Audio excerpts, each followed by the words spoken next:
Good day and welcome to the vlog. We're heading out. I'm on the Cervelo Sphero. We've put road tires on as well as some Zip 303S's. We're gonna stick to the roads. I did find some gravel and some trails. I will throw the gravel tires and come back here at some point and rip around some single track. Will be fun. Maybe do some cross-country gravel. Be a little bit of a challenge, and I've also got some gravel roads that I want to hit as well, but for today we're sticking with that. I'm just a little bit behind on doing stuff, and we'll get to that in a bit.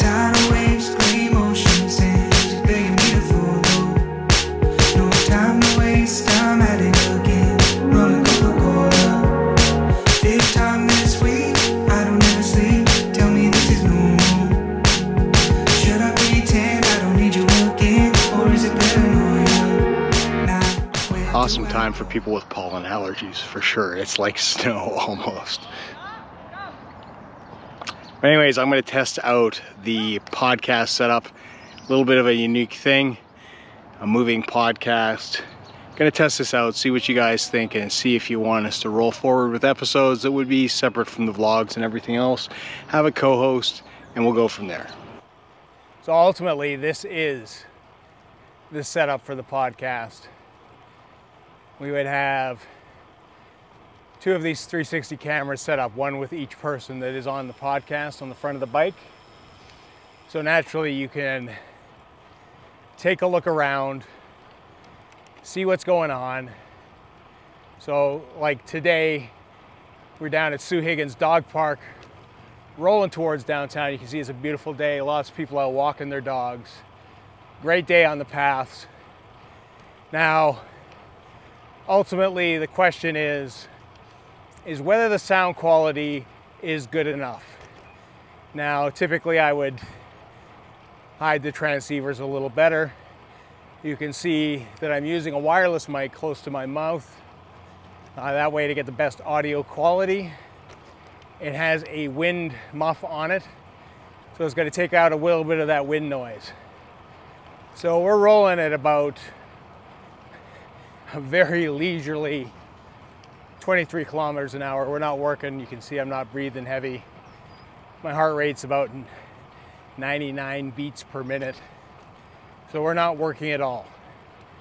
Now, conceptually, the podcast, depending on who we're riding with and what kind of ride we're doing, there could be some real efforts in there.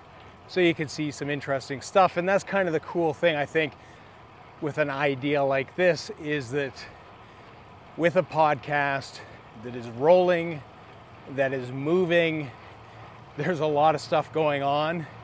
And kind of the interesting part of it is what happens in the period of that ride or in that podcast. So, plan is to keep these short, about half an hour. That way, we're not worrying about battery switches. We're not anything. It's just kind of set it and forget it. The danger is that if the camera stops working or the audio stops working, we're gonna have a serious problem. And unfortunately, that's just kind of how it is. Those things when you do a studio podcast, like I've done in the past with, you know, One Killer Story, where I used to talk to a lot of musicians, or, you know, some of the photography podcasts or podcast guests that I've been on, that you can deal with some technical problems. You can stop things, you can start things. There's editing after the fact, all that kind of stuff. Outside, you're at the mercy of the elements and the world around you. So one of the things that'll be interesting is, if you look, you can see I'm right beside Deerfoot Trail. Again, we're riding into a headwind at 24 kilometers an hour. And there's traffic that's quite loud. I actually have to talk quite loud to hear myself. So I'm unable to monitor my audio while I ride. So what that means is I can't hear myself talk. So a lot of times you'll see podcasts and guys will be wearing headphones because somebody is actually monitoring the conversation as well, making sure the audio quality is good. That can't happen for this. That's just the unfortunate thing. Now, like I said, it is good pieces of tech. So maybe it'll be a good podcast. And the other part is too, is that, you know, you can ride side by side with the 360 cameras. You can do efforts. So if somebody can ride ahead, you're still going to catch their audio. Overall, probably actually a good system. Again, if the audio quality is good enough.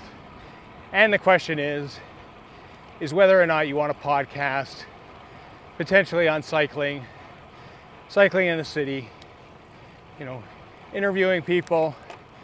Potentially I can get some old friends, some old pros on the podcast, get them out, and you can watch them punish me as I struggle to keep up, keep my breath, and they glide along like it's nothing. Again, sort of to the left there, you can see the vehicles. Should create a fair bit of noise, but who knows?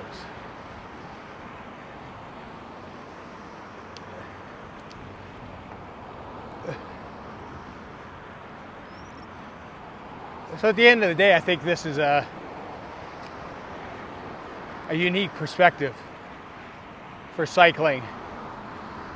And with a city like Calgary and the pathways that we have and the people that we see coming along and going by, I think it's kind of an interesting thing.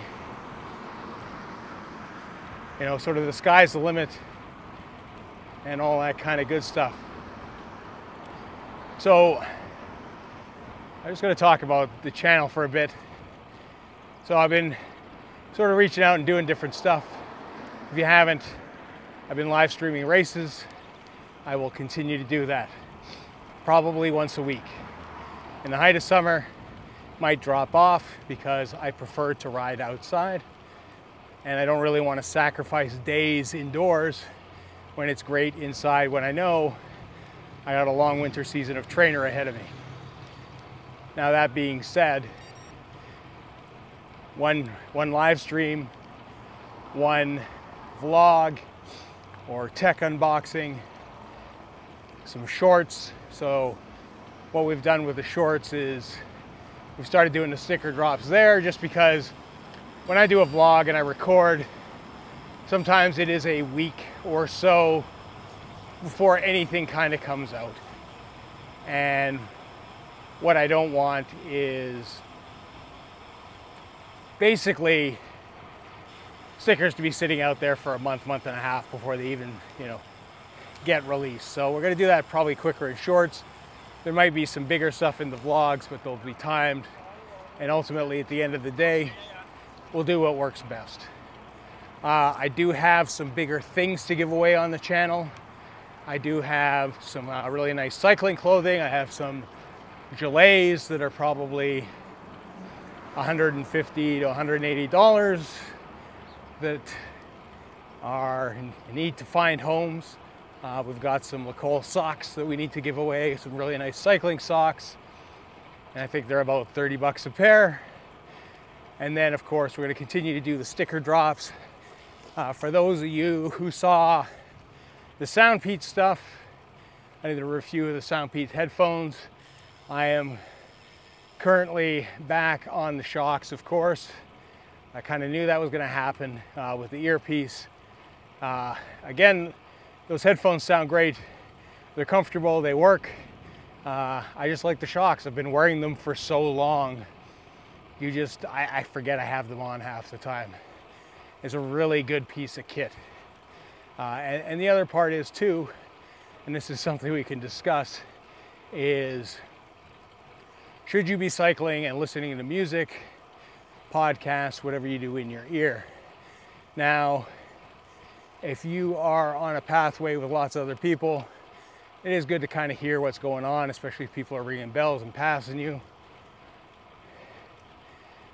Also, riding in traffic, I don't know about you, but I like to hear what's coming. I know when I'm riding, I'm racing, I'm training, I kind of like to know what's going on. I utilize some of that. You won't hear it because we're on the path unless somebody's about to fly past me, but I do use the Garmin Varia radar to identify when people are coming up fast. it flashes visibly and gives an audio. If I have noise canceling headsets, I'm not going to hear that stuff. So I like to hear what's going on. So the beauty of things like the Apex headset and the Soundpeats is that you are not blocking your ear canal. So what that means is that you can hear absolutely everything that's going on. There is nothing interfering. With the Apex, it is bone conduction. So the small bones of your ear, it's actually vibrating that. The audio quality, if you're an audiophile and you love your bass and you love your beats and you love all that kind of stuff, these are not going to be for you. For me, they're great. Like I said, I can still listen to stuff. Usually podcasts, so usually not blasting music. So it's like a conversation in my ear, but I am still acutely aware of what is going on around me and what's happening. And I can hear everything that's going on, including the wind noise out here. So hopefully you guys hear me pretty good. So I'm going to conclude the test here, and we're going to end that as we ride by the river. And I have to say that this is kind of one of my favorite stretches in the city now. It's just this nice long highway, not well used, nice and straight, you know, beautiful water.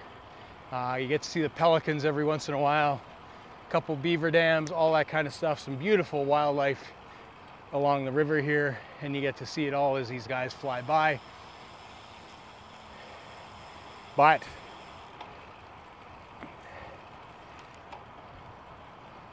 I don't know why I said but anyways,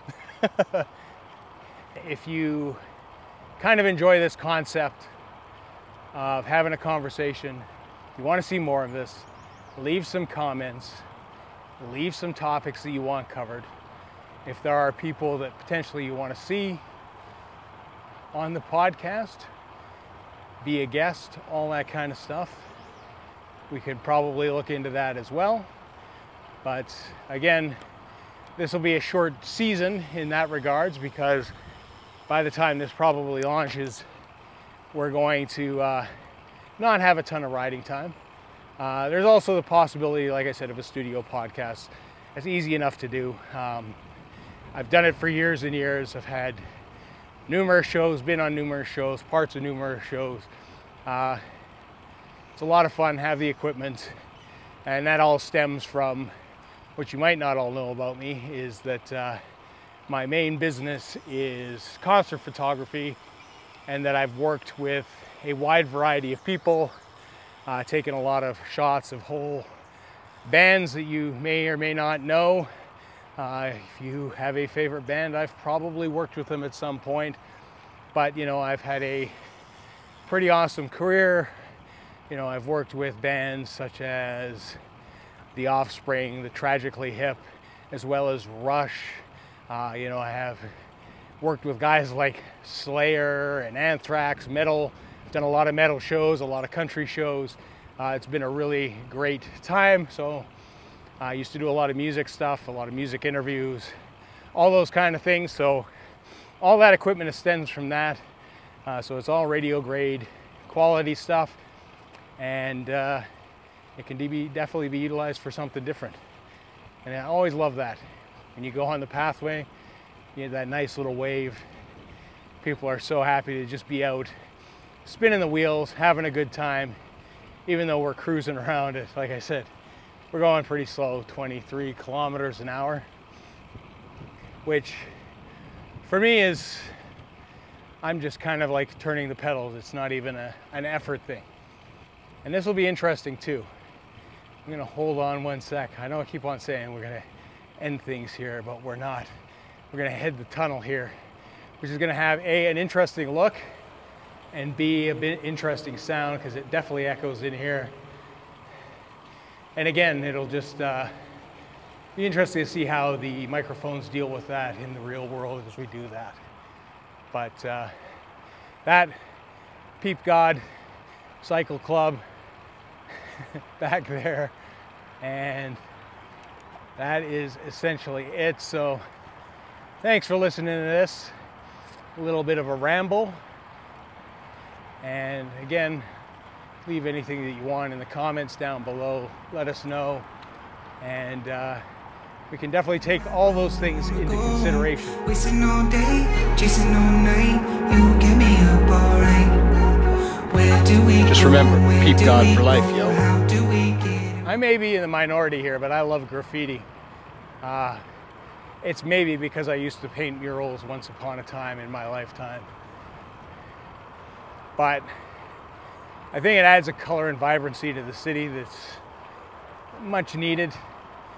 What I wish would happen is that they would put some areas like that tunnel that we went through and have it so people can paint, you know, sort of the free wall concept, make it so it's acceptable there, and see what people come in, because there's a lot of talented artists in the city,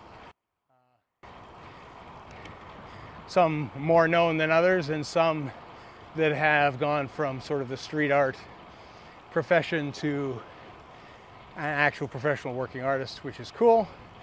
You'll see a lot of guys like Toner that have done a lot of murals in the city, and then there's some other guys, maybe not so legit in terms of things, but still out there putting their art up and spreading their art and their viewpoints.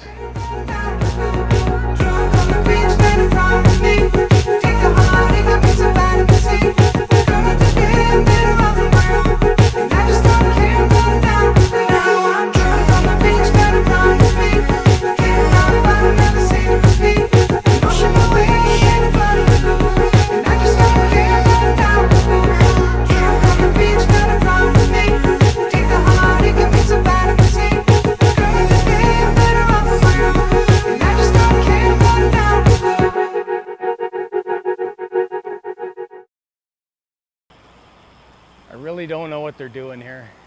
It's a weird thing to have over the pathway. It's like super tight. I just picture somebody smacking one of those. Obviously they're working above on something that they feel like it's going to drop down on the pathway, and they're just trying to prevent that, but it does not look good.